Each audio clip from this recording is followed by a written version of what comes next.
So, Chris, if you haven't already, can you switch Hemant's view to a gallery? You may have already done it. Marcelo, good morning. Geshe won't be teaching today. Hemant is. Okay, just good morning. If somebody needs Spanish translation, I will be here. Okay, do you want me to go ahead and set you up just in case? I mean, I'm not sure we are not having a good Wi-Fi connection or internet connection today, so probably it will jump. But yeah, do it, please. Thank you. Okay. Thank you. Thank you for being here. No, thank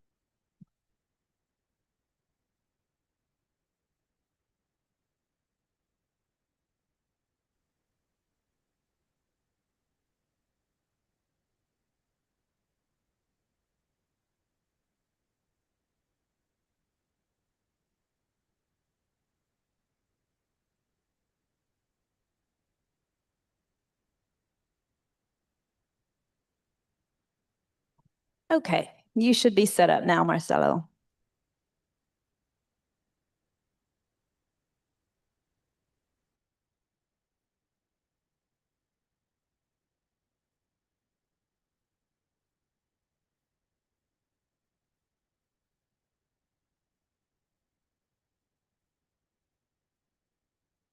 Okay, Hemant, whenever you're ready. It's 10:32. Well, for those that can do prostrations, I think we should do prostrations first. Om Namo Manjushriya Namo Sushriya Namo Tamashriya.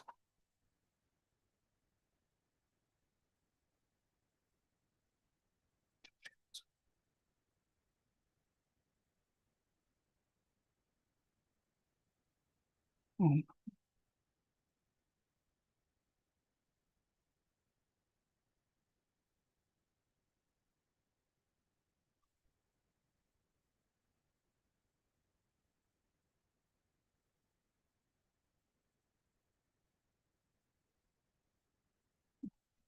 I guess we can do the prayers.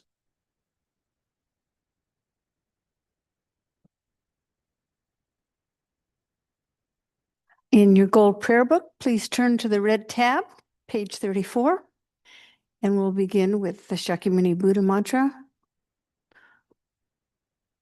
O Tayata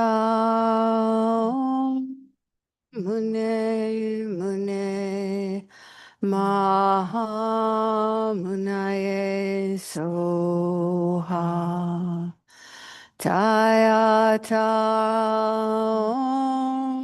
Mune Mune Maha Munaye Soha Tayata Mune Mune Maha Munaye Soha. Now the Medicine Buddha stanza and the mantra 7 times.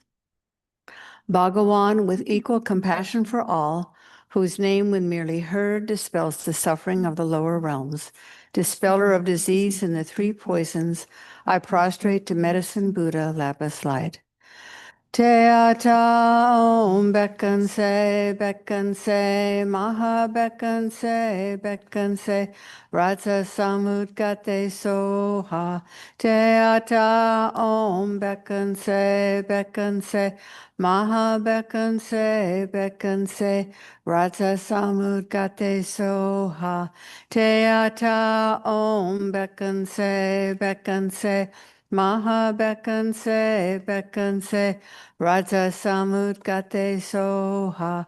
Teata Om Bekkanse, Maha Bekkanse, Raja Samudgate Soha. Teata Om Bekkanse, Maha Bekkanse, Raja Samudgate Soha.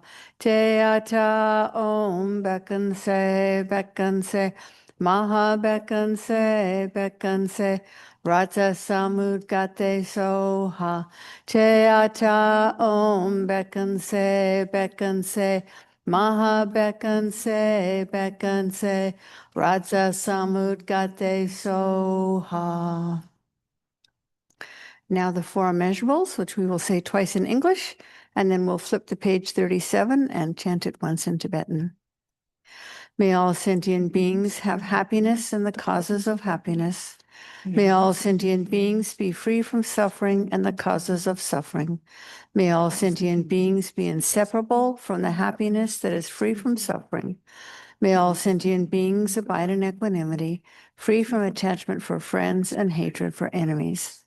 May all sentient beings have happiness and the causes of happiness. May all sentient beings be free from suffering and the causes of suffering.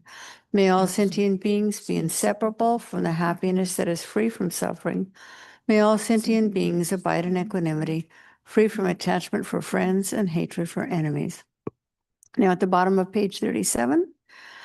Semchen Tam Che De Wadang De We Kyu Dang Den Par Jur Chi Du Ngao Dang Du Ngao Gi Ju Dang Drel War Jur Chik Du Ngao Me Pe De Wa Dang Mi Drel War Jur Chik Nye Ring Chak Dang Ni Dang Drel We Tang Yam La Ne Par Jur Chik. Now, remaining on page 37, we have the Chenrezig mantra and the Tara mantra. We'll also say the verses of praise, but those are not in the prayer book. Beginning with Chenrezig. Not veiled by any fault, white in color, whose head a perfect Buddha crowns in light, gazing compassionately at all beings, to you, Chenrezig, all-seeing one, I prostrate. Om Mani Padme Hum, Om Mani Padme Hum, Om Mani Padme Hum, Om Mani Padme Hum, Om Mani Padme Hum, Om Mani Padme Hum, Om Mani Padme Hum, Om Mani Padme Hum. And now Tara. Tara liberates from psychic existence. Tutare liberates from the 8 fears. Ture liberates from all sickness. I prostrate to the liberator, Mother Tara. Om Tare Tu Tare Ture Soha. Om Tare Tu Tare Ture Soha. Om Tare Tu Tare Ture Soha. Om Tare Tu Tare Ture Soha. Om Tare Tu Tare Ture Soha. Om Tare Tu Tare Ture Soha. Om Tare Tu Tare Ture Soha. And now, Refuge in Bodhicitta, let's say it twice in English and chant it once in Tibetan. I go for refuge until I am enlightened to the Buddha, the Dharma, and the Supreme Assembly. By the merits I create through listening to the Dharma, may I become a Buddha to benefit all sentient beings. I go for refuge until I am enlightened to the Buddha, the Dharma, and the Supreme Assembly. By the merits I create through listening to the Dharma, may I become a Buddha to benefit all sentient beings. Sanjay Churang Soki Chok Nam La Chang Tu Bardu Dagni Kyap Suchi Dagi Chunyen Ji Pe Sunam Ji Drola Pinshir Sanjay Drupar Shok. All right. Thank you, Donna. Well, good morning, everyone. I have been privileged and asked by Linda to teach today. Geisha is able to be here today. So what I thought was, Robbie did a wonderful job last weekend giving you a great overview, if those that were here, about, the way of Bodhisattva's life by Santideva. That triggered a few thoughts in me. And I said, okay, we kind of touched different subjects at different times, but it would be nice to get an overview of the path, the entire path, but look at it from an overview perspective to see how things are organized.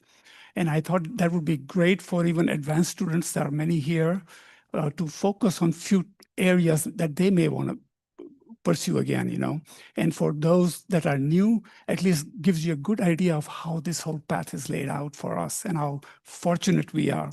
So with that, that's what I'm planning to do today. It's called presenting the path. But let's start by first taking 2 minutes and just introducing each other and do some introductions here. And we'll get going.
Hi, Linda and Susie and Laura and Peter. Wow, Giovanna, Patrick, Nico. How you doing? Dalmasi, okay. Tara, Marty, Whitney. Hi. And Rainey, of course. Patrick, Marcella. Thank you. Thank you.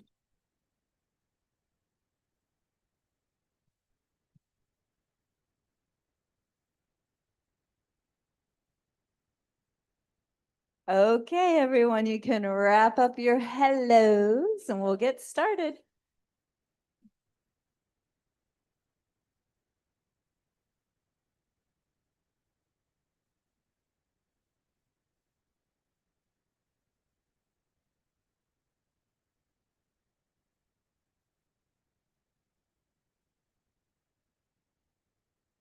So before we do a short breathing meditation, I just want to do a quick introduction to the topic.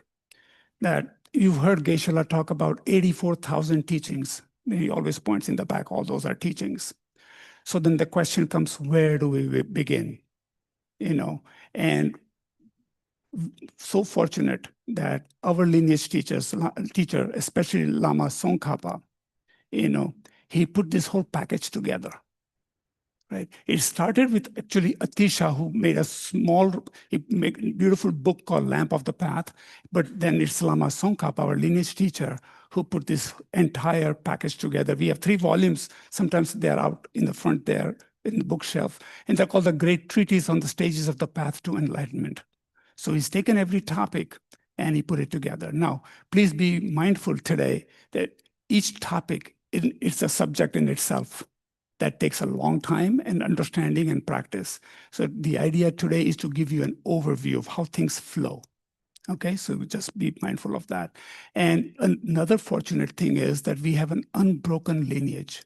It's very important to understand with today's day of Google and internet and many, many books out there, to keep some authenticity down all the way from Buddha down to our teachers.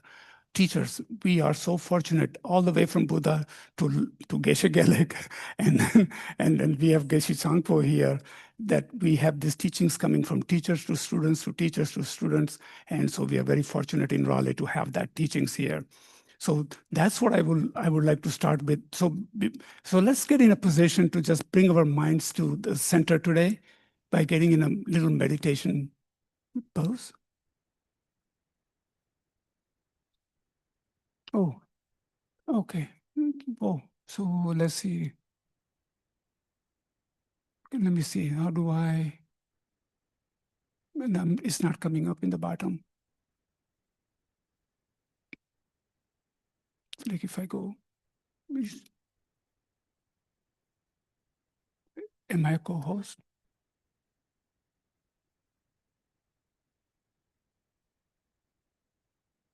Yeah, so maybe I can do that. So let me just get, and it's okay, it's okay. And then Zoom.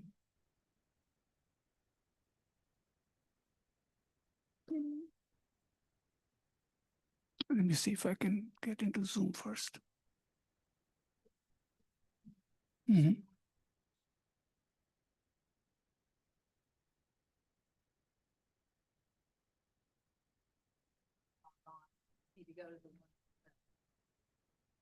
Oh, do you see your picture? Not that. Do you see your armor? Do you see your picture? Mhm. Click on that. Oh, yeah. See the double arrow. Yeah, got it. Thank you.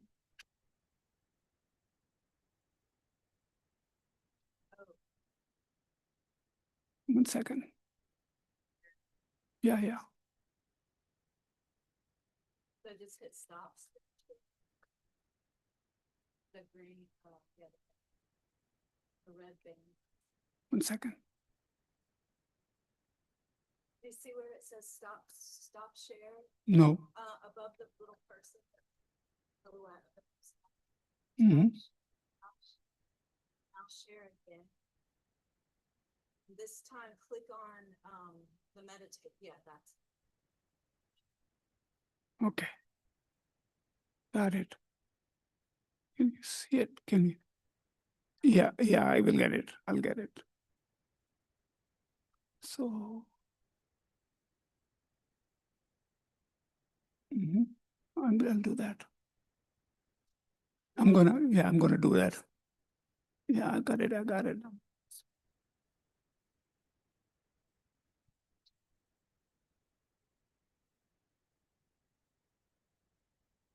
Share and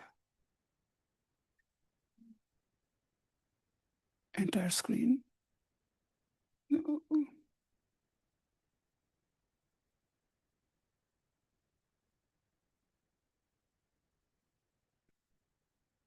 Better. Sorry about that, guys. Okay, so let's get into meditation pose. Keep your back straight. There's some key points to remember. If you're seated on the floor, your legs are crossed in a Vajra position or half Vajra position. Your arms are relaxed. Your hands right over left, thumbs touching each other like a teardrop, 2 or 3 inches below your navel. Your head is slightly tilted forward. Your tongue is relaxed, touching the palate of your mouth, upper part, not clenching your teeth. And your eyes are slightly open. Okay. Again, this position was made so that your body doesn't get too cramped up or tight in a meditation. And what we are going to do is simply a breathing meditation. Breathing is something neutral, okay? And the idea is to develop concentration and its calm abiding. And what we're going to do is simply take natural breath. And you're going to keep your focus on your breath. And you'll find yourself sometimes getting into a story or another thought comes by. Okay, just acknowledge it, but then come back to your breath. So the idea is to develop your concentration. No matter which way your mind wants to go, you want to keep your mind focused on your breath. So let's do that for a few minutes.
So let's generate a positive motivation. Now, in this calm and quiet space of your mind, create a positive motivation for our time together today. Think to yourself that you're not doing this just for yourself alone, just for your own needs, but instead, you're engaging in this meditation practice in order to develop your mind and in order to become a better, wiser, more compassionate person, one that is able to bring happiness and well-being into the lives of others.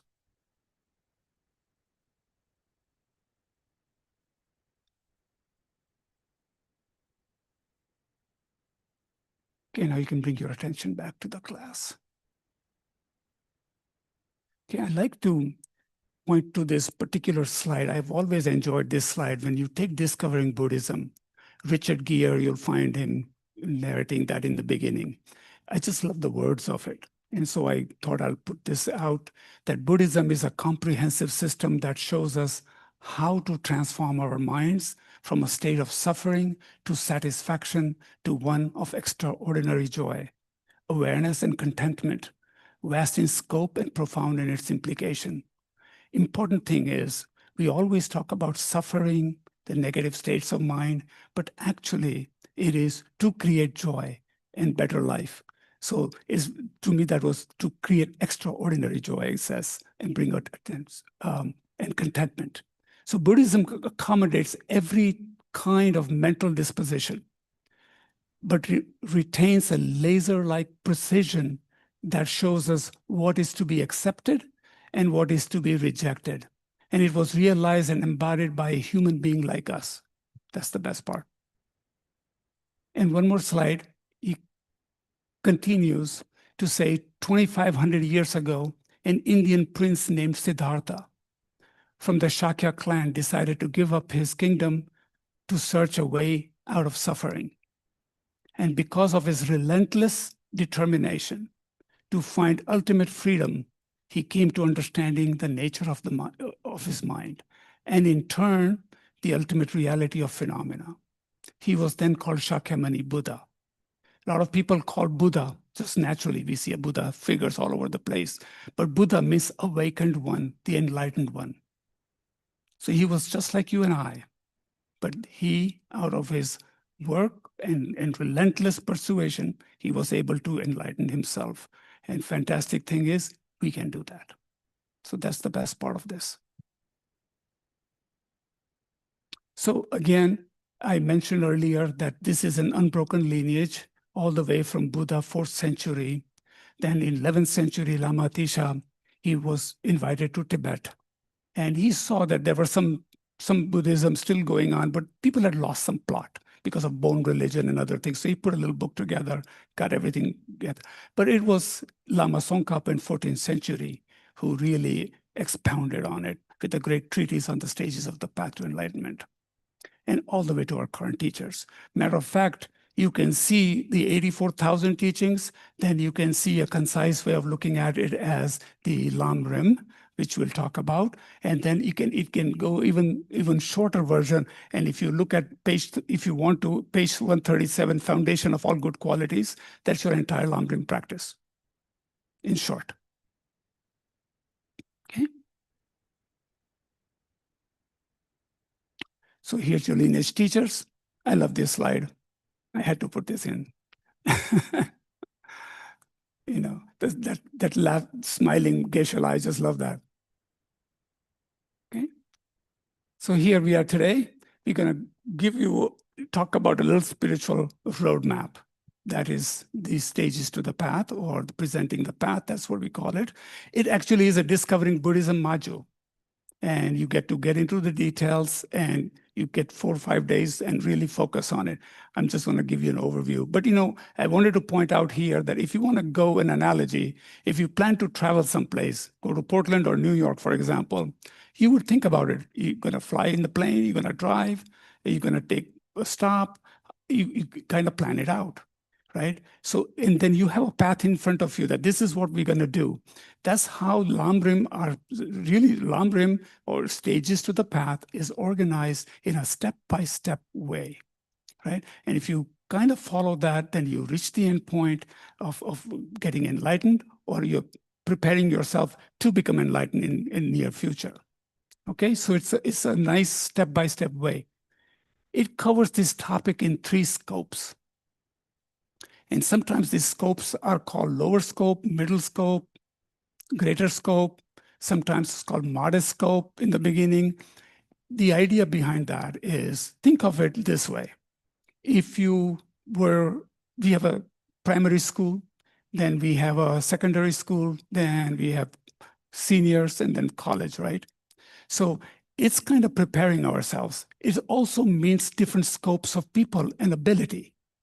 Okay, if you are thinking of yourself at a level right now that I just want to improve my life and get a little higher rebirth, you're still thinking lower scope.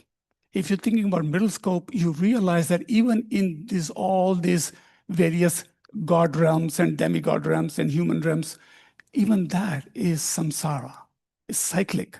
Your merits run out, you're back to circle 1 again, right?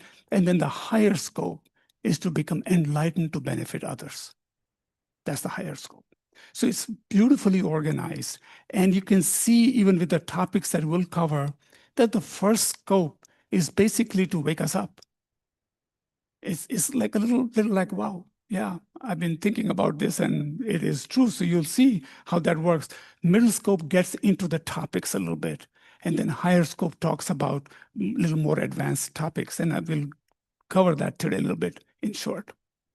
So before we start, there are 3 foundations. If you look at Lam Rim, it always starts with the qualities of the compilers of who wrote all these things, the qualities of the teacher, how the teaching should be taught, the quality of the student, and so forth. But the real topic really begins with these 3 contemplations, I call it, foundational thinking. And that will be the nature of our mind. So you may have taken some classes I don't know, discovering Buddhism, but we should know that the mind is beginningless. Okay, it's your own mind. It's not physical, it's not body, it's not your brain, and has a marvelous potential. In Tibetan, people, sentient beings, are called semchens, mind possessors, right? So it's a beautiful term. And in Sanskrit, it's called chitta. We hear the word bodhi, chitta. Okay? Again, you need to remember it's beginless, your own, not physical, not body, not brain, and has a marvelous potential. So all the spectrum of your inner and outer experiences, okay, in your mind, is all in your mind. Okay? So we kind of talked about that here. Sorry, I'm jumping here. So I want to talk a little bit about it. There's a deep instinct in all of us right now that there had to be a beginning moment, right? We always hear about this. Where did we begin? This Big Bang thing we talk about all the time. Or when somebody created us, like a little magic wand. When Buddha talks about cause and effect, he's not talking about a creator. He's talking about cause and effect in an organic, moment-by-moment sense, a logical, organic process. You can't have the first cause because there must be a previous cause. You follow that? Okay. So we are beginning to speak about karma, which we'll cover. In conclusion, Buddha would say, mind is beginningless, and it will continue. That's the foundation. The next topic of contemplation is, it's a tough one for a lot of people here, but it needs to be brought. Need for a spiritual teacher. This is a tough topic. In today's internet world, I can go and find this and find that and look up this, but we've always had teachers. When you were young, your parents were your teacher. Somebody told you, taught you how to eat, how to walk, how to dress, all of those things. Then you grow up, and if you went to school, you have teachers, you have mentors, you have your community.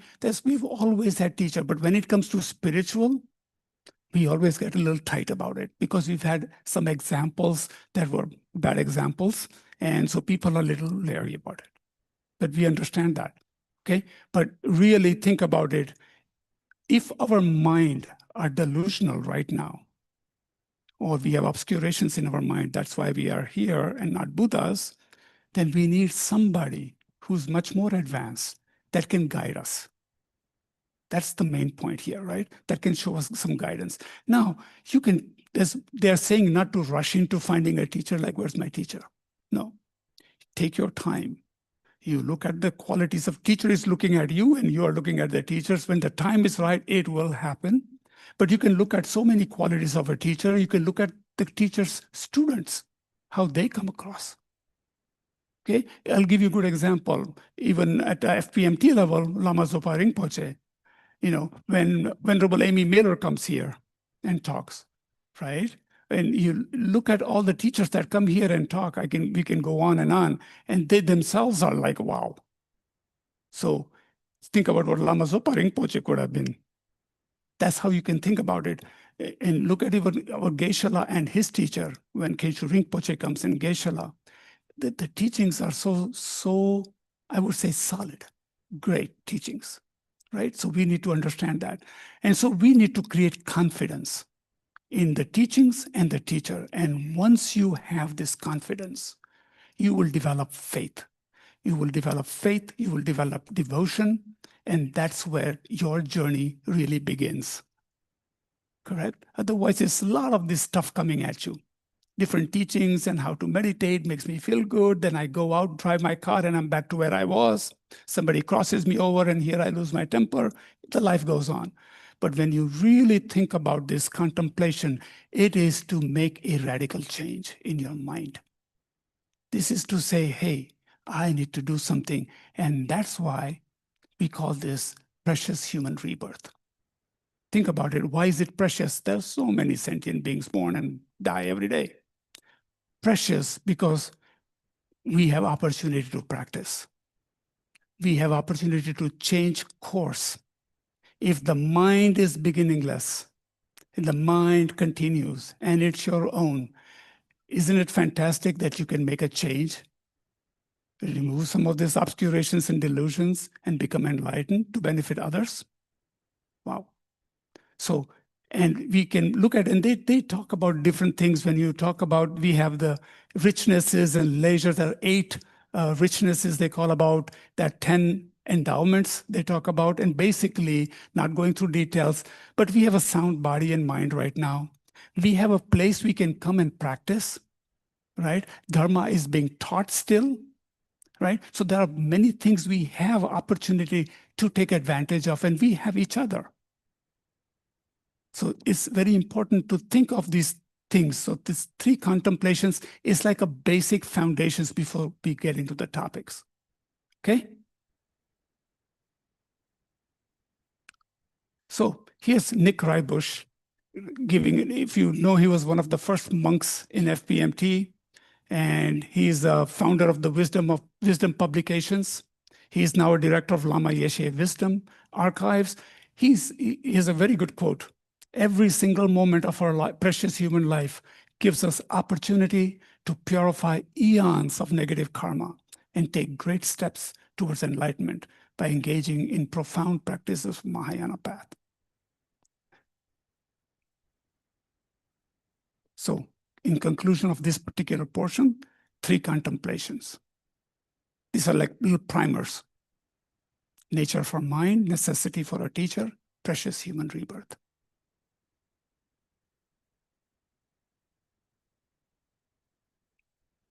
So we start with the lower scope, or modest scope. Okay. So we talked about precious human rebirth, so we're going to jump into death and impermanence. So think about this very first topic that comes in the lower scope is death and impermanence. Human rebirth, precious human rebirth we covered, death and impermanence. And what's important to remember that death is definite. It's coming. Time of the death is uncertain. And the time of the death is extremely important. And rather than going into a lot of details, there's a whole topic and module on it. But remember, what is in your mind when you are at the end of your life? What's going on? You are either sedated, you're laying down scared because we don't know what's happening, or your mind is racing to grasp on people, person, materials, home, what will happen. That's where your mind is. And at the end, when you pass on, you go to Bardo, your mind is called throwing karma, which we'll talk about, goes forward. What goes in your mind is what you've become.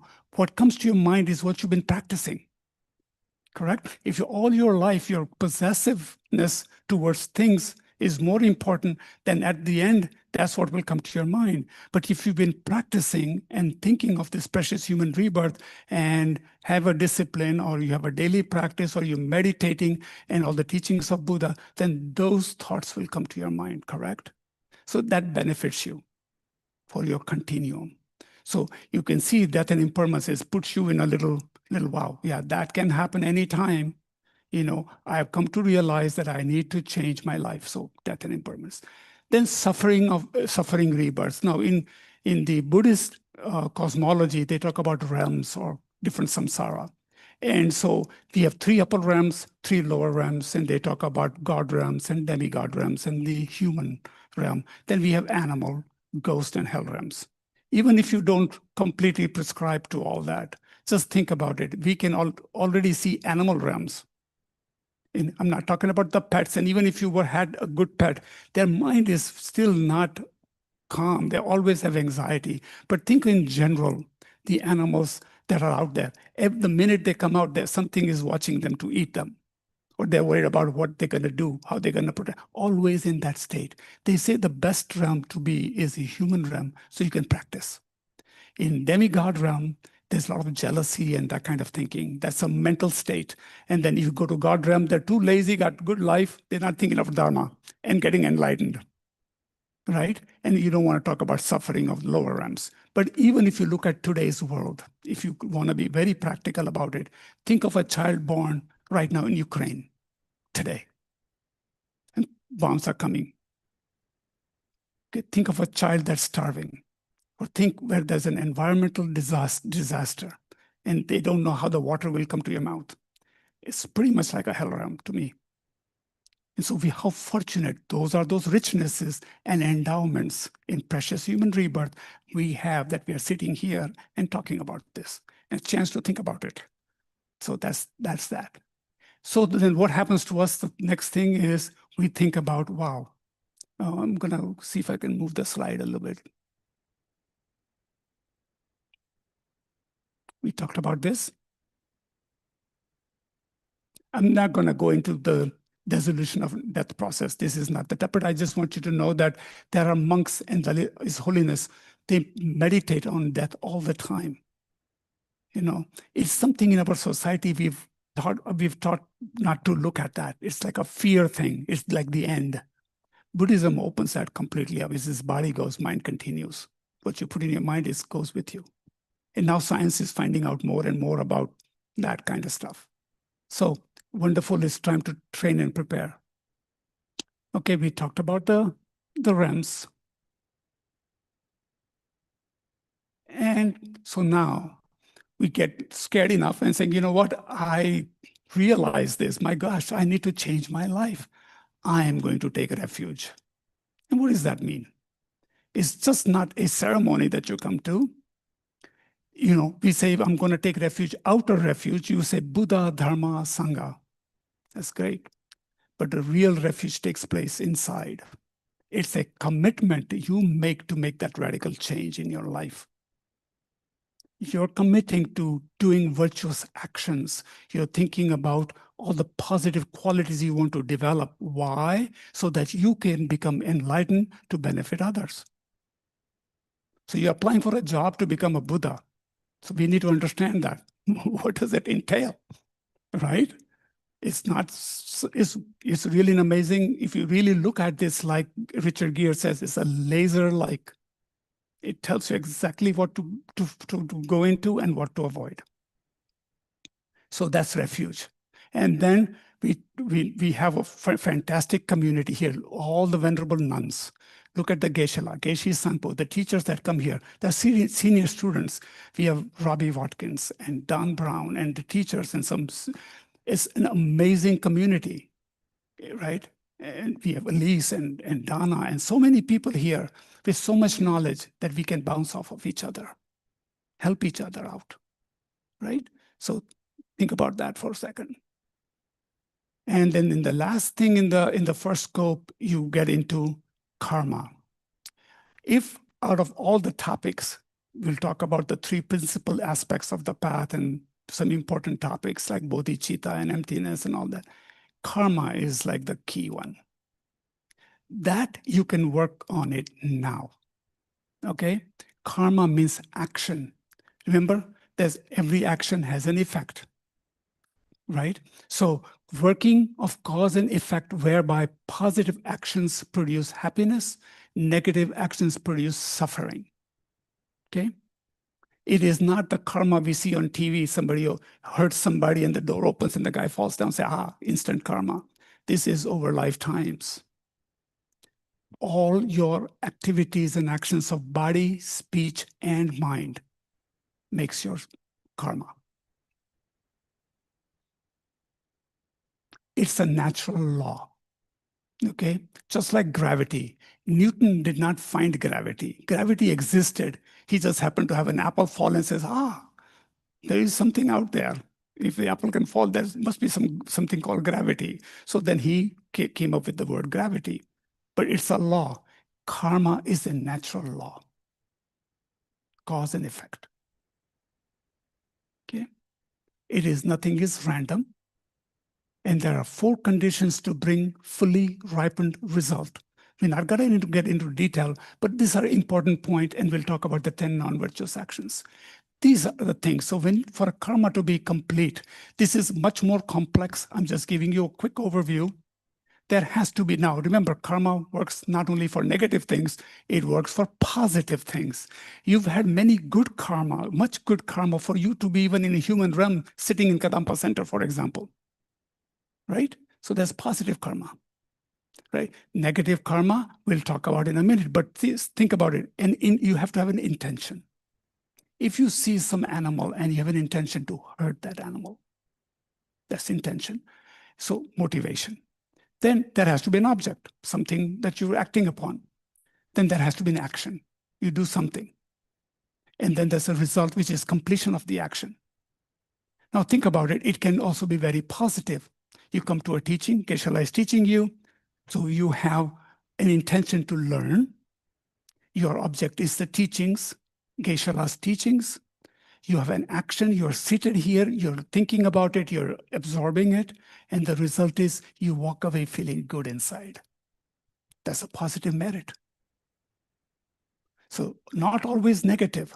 Think positive things you can do with good heart. Okay? So that's karma in a nutshell. These are David was very kind last time to go through all 10 non-virtuous actions. And so I just thought I'll just put up here so it's a little quicker today.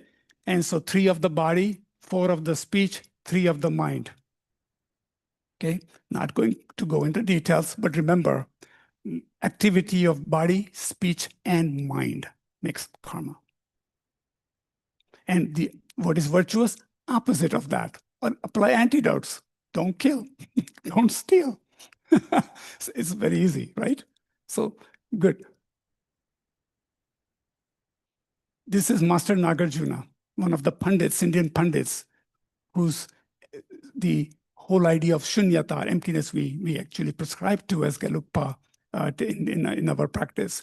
He says, all actions of body, speech, and mind created with an attitude of greed, hatred, ignorance lead to suffering. All actions created with opposite attitudes of love, compassion, and wisdom, only happiness comes. Okay, enough said right now. So we understand a little bit of karma. We understand the lower scope a little bit. Precious human rebirth, death, lower rebirth, mental states. Think about taking refuge, karma. Then we get into middle scope. Okay, so in middle scope, the Buddha first turning of the wheel, they call it, or teaching, was the 4 Noble Truths. If you were to take a look at the 4 Noble Truths, they themselves are cause and effect. And just make sure I have not missing something for you guys. Yeah, I have a slide on that. So think about it. Those are causes and effect. Just we talked about in karma. The truth of suffering. Suffering exists. That is an effect of what? Causes of suffering. We call it the 3 poisons sometimes. Ignorance, attachment, aversion. Okay, there are some poisons we call them. That's what causes suffering. Then here's an effect. We can seize that. How? What's the cause? Following the path. So even here, it's like karma, cause and effect, cause and effect. First teaching of the 4 Noble Truths. And then in the bottom, if you can look at it, the 3 principal aspects of the path. If you were to take the Lambrim and kind of focus on few topics, you come to renunciation, a little understanding of how reality exists. I think, again, I want to allude to what, if you were here last class, I think Robbie did a fantastic job with giving an example of a book and how reality is. We'll touch a little bit of that today, and bodhicitta. Okay? So understand the 4 Noble Truths. Then we wonder, then what's making us come in this circle of life? Samsara means what? This cyclic existence. And so the second scope gets a little bit into the 12 links. This is what causes us to take rebirth again and again and again, and not necessarily this form. Could be in any of those samsaric forms that we talked about. Okay? So it starts with the first one called ignorance. So this is where they introduce a little understanding of self and emptiness. And what does that mean? Ignorance. It's not like I'm ignorant of this book sitting here. This is ignorance of how things exist, including us. It's easy to kind of look at things out there, and I can give you inferentially that, yeah, that tree came from something that's dependent arising, it came from a seed came from a fruit, and you can kind of put it together.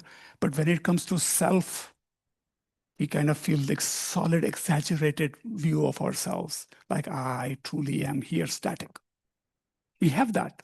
We all have that. And what he's saying is, it's not that you do not, we do function and we do exist, but we have an exaggerated view of how we exist.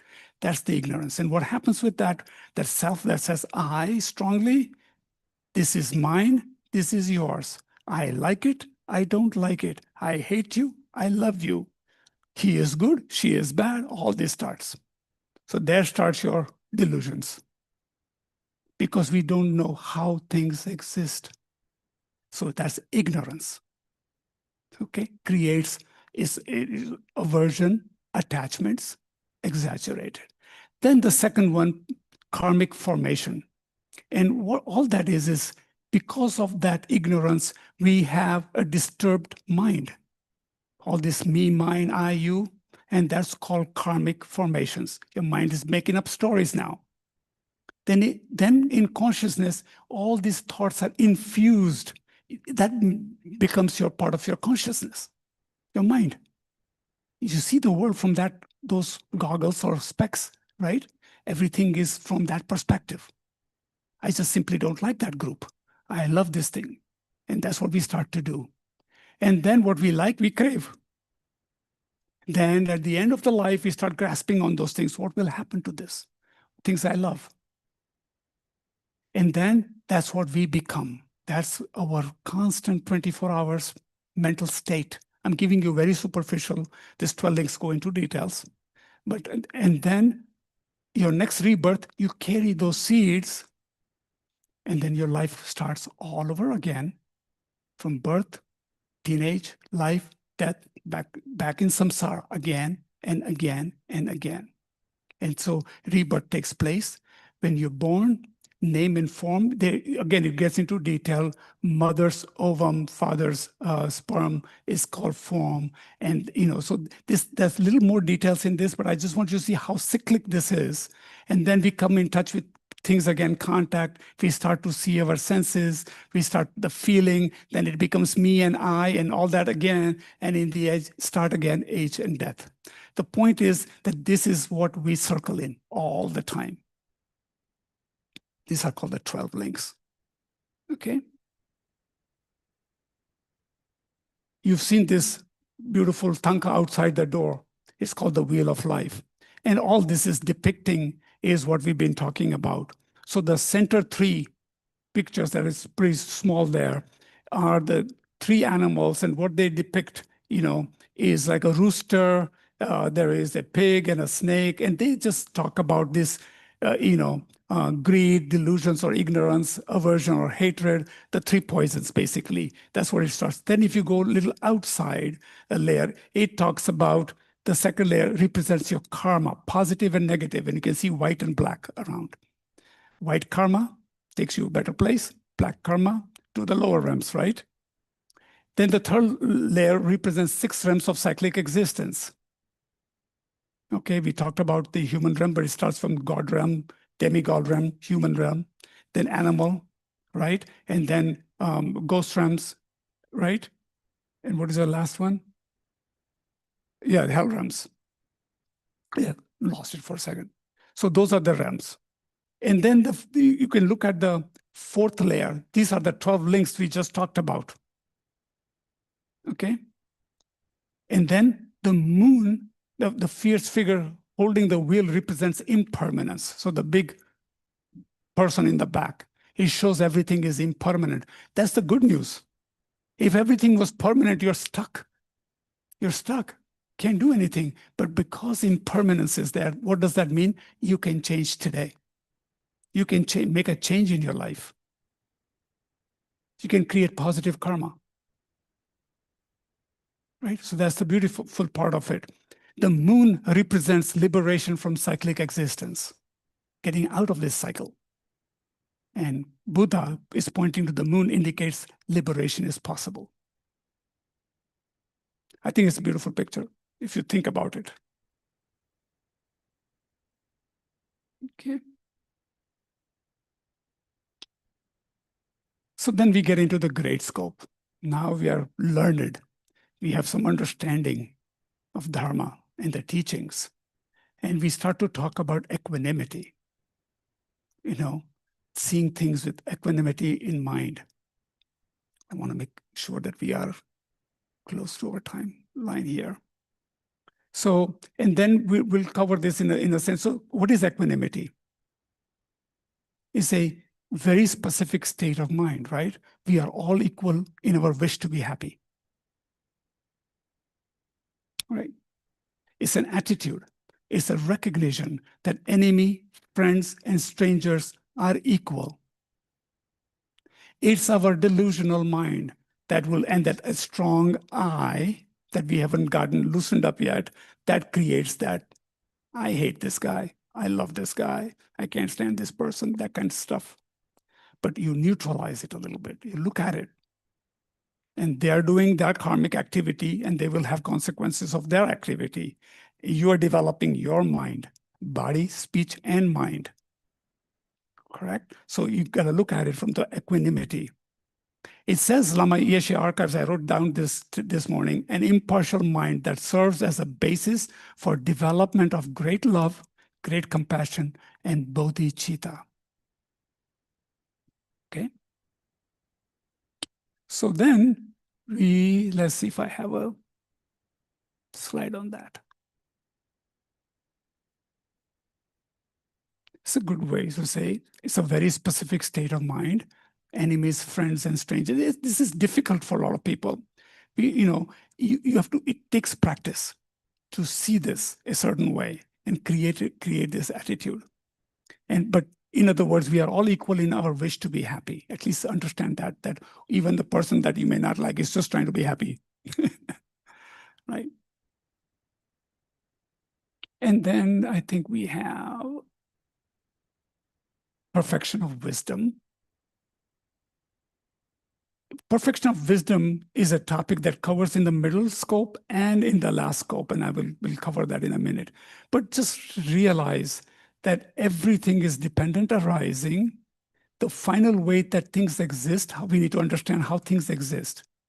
Okay, and then there's two ways. There's conventional way is how we see each other, and the ultimate reality, how things exist. Okay, and we'll talk about that in a minute. So in the bottom, it says the absence or lack of true existence. Ultimately, every phenomena is empty of truly existing from its own side or independently.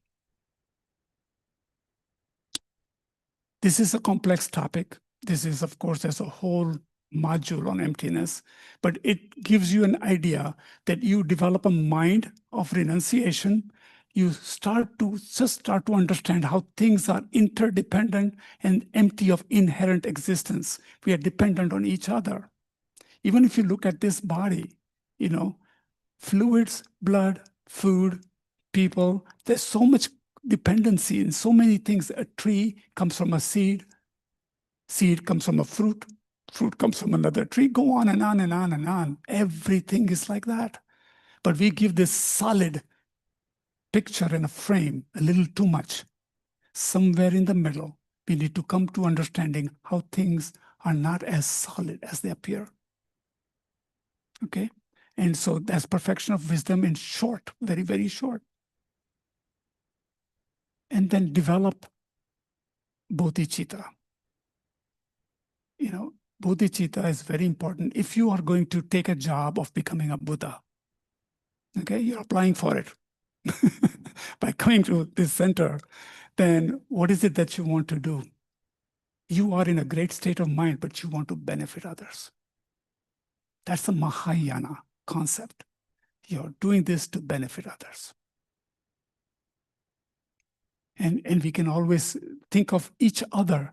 I think sometimes in my head, if we were all little seeds put in a jar and somebody shook the jar, we connect with each other at some point, right? So we can say that kindness of the mother, we've been each other's mother, they use the words in some life.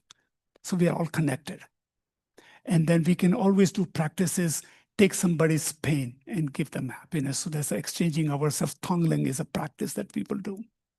So principal consciousness that combines the two factors of wishing to be free from suffering and wishing to attain enlightenment to benefit others.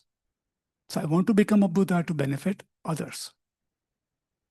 Okay, so we say that many times, but just wanted to bring that about. So here's something we can read. We are all involved in human relationships with each other. Why do we sometimes say, I love you, and sometimes I hate you? Where does this up and down mind come from? From self-cherishing thought, a complete lack of bodhicitta. What we are saying is, I hate you because I am not getting any satisfaction from you. You hurt me. You don't give me pleasure. That's the whole thing. My ego, my attachment. I'm not getting satisfaction from you. Therefore, I hate you. What a joke. All the difficulties in the interpersonal relationship come from not having bodhicitta, from not having changed our minds. Lama Yeshe said that.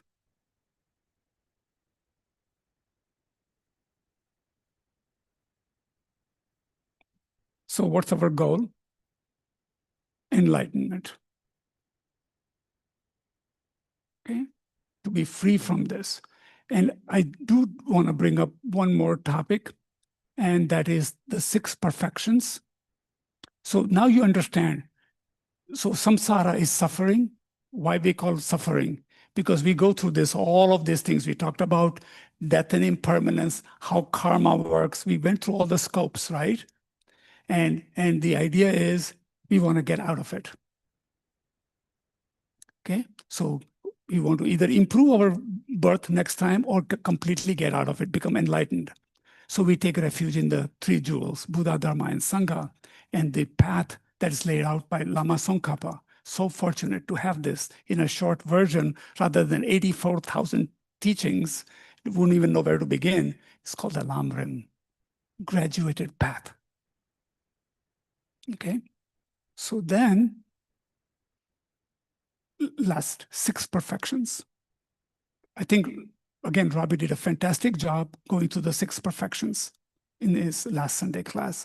But to remember that you're functioning in today's world.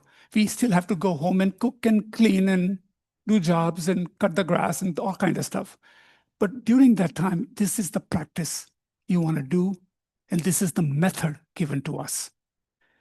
Have a mind of generosity. Okay, there's many ways to be generous. Helping out at the Kadampa Center is generous. It's not always dollar bills or money. It's one way we can help. But there are many ways to be generous. One way. Morality, right? You want to have a high morals, right? Morality of refraining from hurting somebody. Developing bodhicitta, benefiting others. It can create better morality. Have patience. Joyful effort when you do anything, helping out here, helping out there, or practicing or benefiting other people, do it with a joyful effort. You then develop concentration. And there's a whole topic how to develop concentration. One point that's why when we set motivation in the beginning, in the morning, when we start the class, that's a little bit of concentration, isn't it? It tells you, that you keep your mind on the breath. Your mind wants to go into stories very quickly because we are habituated with that. And it kind of tells you, come back to that one thought for a second and relax. Correct? So it develops that kind of a mind. And so that when there's many types of meditation. And there are times when you want to analyze. You want to, in face, say, I don't like this, why? And go into the details. And as teachings will guide you through it. And see if really it has its own inherent badness or is it your mind that perceives it that way? Correct? So you look at it from that way. So concentration is important. And the end, wisdom of emptiness. And we just touched on it, that how things are conventionally, things are going on, we label things and we see them as real, but ultimately it shakes it up and saying nothing is that concrete, which is the beautiful part, because we can change. If it was solid, we won't be able to change. Everything is static. Everybody's static.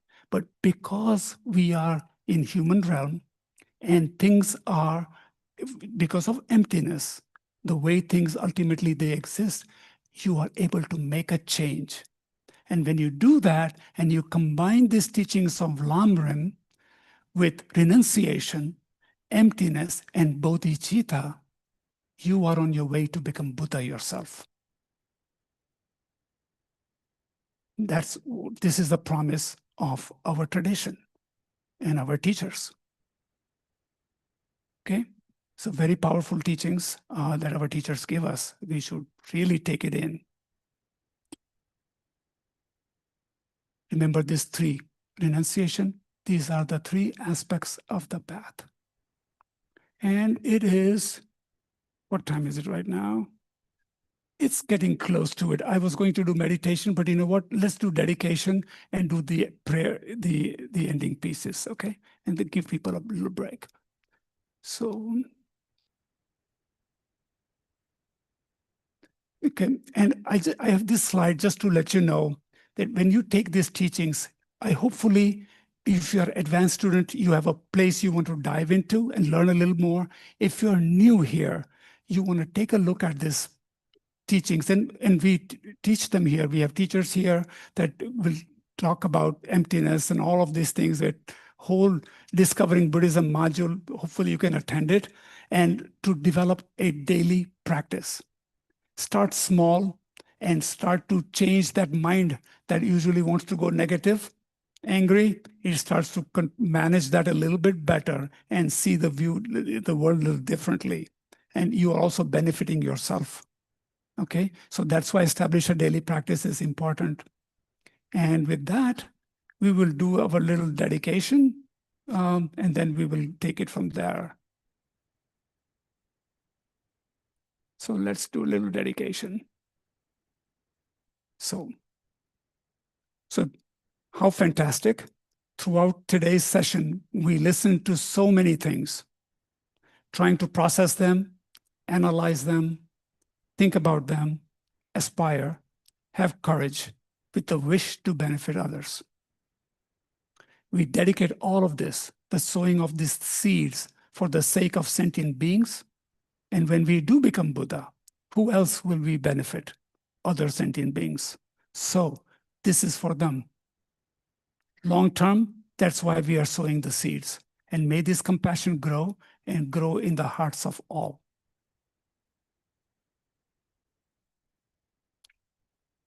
Okay. If you have any specific questions, I will be available outside, but for the benefits of others that may want to go somewhere or to the fair, I will let you go so we can do the closing announcements. Yeah, we'll do announcements first and then dedications. Are there any, Elise, you have? And I'll go ahead and announce that, oh, you can stop your screen. I'll make the first announcement that Hemant had talked about discovering Buddhism quite a bit, and there is the current Discovering Buddhism module going on right now. It's establishing a daily practice with Robbie Watkins, our center director. And so there's 2 more classes, the tomorrow and then the 27th, I think, of October. So the next 2 Mondays, feel free to join for that, either online or in person. And Donna has an example. Not an example, an announcement too. Do you want to go next? Oh, I thought you were coming up here to do that. Okay. Yeah. Okay. Oh, gotcha. And then as far as other things coming up, Discovering Buddhism will be on break for November and December. So then the next module after establishing a daily practice will start up again in January of 2026, which is coming up sooner than we think. All right, and here's Elise. I want to remind everybody that we're sponsoring a food drive. We've had a slow start. It's going to be running till mid-November, till November 16th, I believe. Please think of participating. I was just hearing on the radio this morning that reliance on food banks has gone up 30% in most places just in the last month. So it's really needed. And part of the reason why Kadampa Center specifically is sponsoring a food drive is to also help you to develop motivation and mindfulness of generosity and the 6 perfections that Hemant was talking about this morning. You know, you need to think about when you're in the grocery store, think about picking up an extra can or 2 of food and why you're doing it. And it's hard to remember to bring it with you when you come to the center. But again, that's part of developing that mind muscle, that motivation muscle, of thinking of others and doing something outside your normal scope of activity to participate in. So please remember to bring some food, canned, bagged, anything that's non-perishable, and no glass, please, because that's too fragile. One other thing is, if you're going to the fair or know anybody who is, it's not everybody's cup of tea, but if you do go, please think about visiting the Peace Booth. It's a place that's been run by Veterans for Peace for 75 years. We always try to be a presence of bringing positive mindfulness and peaceful cooperative thought to others. And it's located in one of the 2 original white buildings, those beautiful white buildings on Hillsborough Street. If you're facing it, it's the building on the left. And the Peace Booth is just about in the middle on the inside, right next to the peanut vendors. They sell peanuts to benefit children. So please come. We have 2 petitions that we really appreciate your signatures on. One is to end nuclear armaments, and the other is to improve benefits for veterans. So please consider stopping by if you go to the fair. Thank you. Hi, everybody. My name is Rebecca Cooley. I go by Beck. So there's a lot of community events coming up, and Coco's not with us right now, but she is our community events coordinator. And so a lot of community stuff coming up. One of the things that's coming up is I'm going to be teaching Tai Chi starting in November. Right here at the center, we're going to do it outdoors. And thank you. Even if it's raining or inclement weather, like too cold, because we never know, we're going to do it inside. So it's going to be 3 Sundays in November, and it's going to start on November 2nd. It's going to be from 12 to 1 right after the service. And half the proceeds for this initial beginner level, very beginner level, are going to go to the Kadampa Center. So, and for members, it's a lower fee if you guys need that. So yeah, happy to do it. Thanks. Sign up. Oh yeah. So I'll be here right after, but there's going to be a flyer outside isn't there? There will be a flyer out on the board, but you would be contacting me by email, and it's really simple. It's Rebecca@RebeccaCooley.com, but you can also see me right afterwards and talk to me about registration. Thanks a lot. Yeah. And it is posted on the website. If you go to the calendar, look under November, the November calendar, the first 3 Sundays, there's information and Rebecca's email address to sign up with her. Okay, so Geshe-la frequently goes to Nepal when he's on his break, and he'll often talk about his experiences there and how the people there are, generally quite poor, especially in comparison to here in America, but they have a happy spirit. So in the spirit of this year of compassion that we are observing in honor of His Holiness's 90th year in this world, we're providing an opportunity when Geshe Sangpo is going to be there in November in Nepal and India, and there he'll encounter very poor people, beggars on the street, and offer them some money to help them. And so we have an opportunity to participate in that by offering some money to Geshe Sangpo, which we can do not through the Kadampa Center, but directly make payments to him through PayPal or Venmo. And you want to mention that that's what it's for. So I'm going to have these little slips of paper out in the lobby.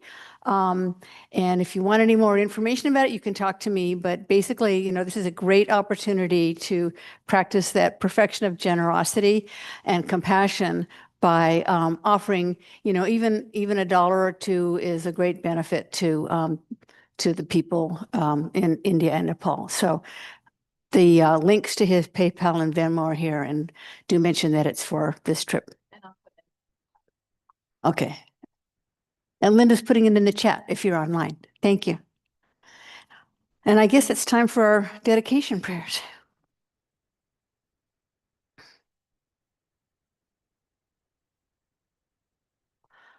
So if you will turn to the blue tab in the Gold Prayer Book, and we'll start with Master Shantideva's dedication verses. May all beings everywhere, plagued by sufferings of body and mind, obtain an ocean of happiness and joy by virtue of our merits. May no living creature suffer, commit evil, or ever fall ill. May no one be afraid or belittled with a mind weighed down by depression. May the blind see forms and the deaf hear sounds. May those whose bodies are worn with toil be restored on finding repose. May the naked find clothing, the hungry find food. May the thirsty find water and delicious drinks. May the poor find wealth, those weak with sorrow find joy. May the forlorn find hope, constant happiness, and prosperity. May there be timely rains and bountiful harvests. May all medicines be effective and wholesome prayers bear fruit. May all who are sick and ill quickly be freed from their ailments.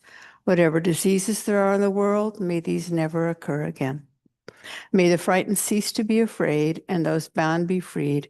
May the powerless find power, and may people think of benefiting each other. For as long as space remains, for as long as sentient beings remain, until then may I too remain to dispel the miseries of the world. Now on page 244, the long life prayer for His Holiness. In the land encircled by snow mountains, you are the source of all happiness and good. All-powerful Chenrezig Tenzin Gyatso, please remain until samsara ends. On the next page, the long life prayer for Khyentse Rinpoche, the one who mastered his speech at a very young age, the one with great patience who received the name Avatare, the one with great precision who spread the teachings of Lama Tsongkhapa on bliss and void, Lama, ornament of the yellow hat tradition, please remain until samsara ends. Now, inside the back cover, the prayer for the swift return of Chapje Lama Zopa Rinpoche. Peerless teacher and assembly of the children of the victorious one, Shravakas and Pratyeka Buddhas, victorious Losang father and sons, along with the lineage masters, all the objects of refuge of the infinite lands, please bestow the virtue and goodness of accomplishing this prayer here and now. Holding and spreading the Muni's precious and complete teachings through explanation and practice, you are the armor of patience that is never discouraged. Incomparable, venerable Guru, to you I make request. While striving single-pointedly for the sake of the victorious one's teachings, the sole gateway through which all benefit and happiness emerge, and from other living beings, you suddenly departed to peace. What a great loss. Nevertheless, through the undeceiving truth of the blessings of the ocean of the three jewels and the great ways of bodhicitta of the children of the victorious ones, may the smile of a reincarnation swiftly beam in glory for fortunate disciples. Now, inside the front cover, the prayer for the long life of Geshe Gelik. Supreme Guide, you lead us on the many paths of virtue. A shining sun, you give us the best of excellent explanations.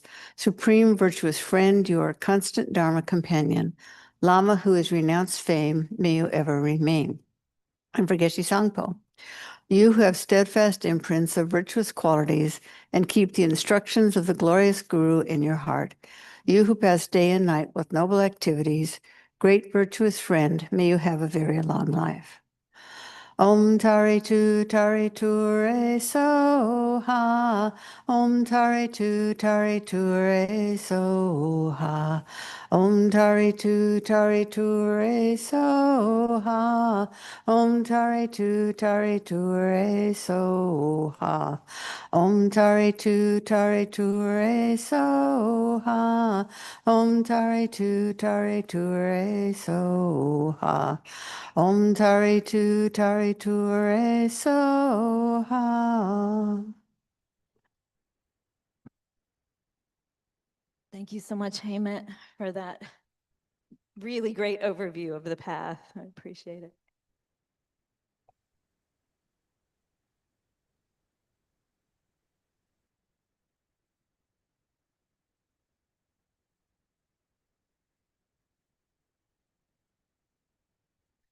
Thanks everyone for coming on Zoom and YouTube and here in the Gampa. Again, Hemant said he will be here if you have any questions or want to chat with him. And otherwise, have a great day. I hope you don't get stuck in fair traffic. Thank you, Linda. Thank you, Linda. Thank you all. Bye everyone online. Thank you, Bye. Hemant. Thank you. Goodbye. Thank you, Linda. Bye. Doodles. Mhm.